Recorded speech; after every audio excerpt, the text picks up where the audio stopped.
So I guess I have an issue with your comment that this is a miscarriage of justice.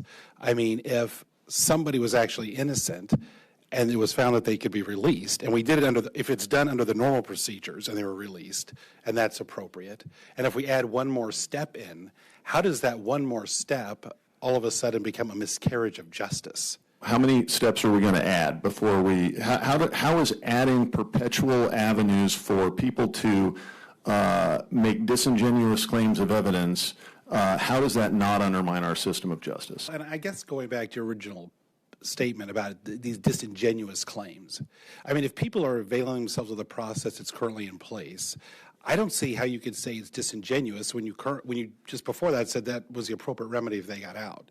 So obviously, if people are filing their claims and they're getting out, and you think that's appropriate, it's not disingenuous. Yeah, and they're doing it under the laws. They're doing it under the laws that already exist, Representative. Right, so right. you're making my point. You're making my point for me. And so we add one more step. Yeah, how many are we going to add? When do we get finality for victims? When do we get finality for victims, Representative? When do victims get a throw the flag?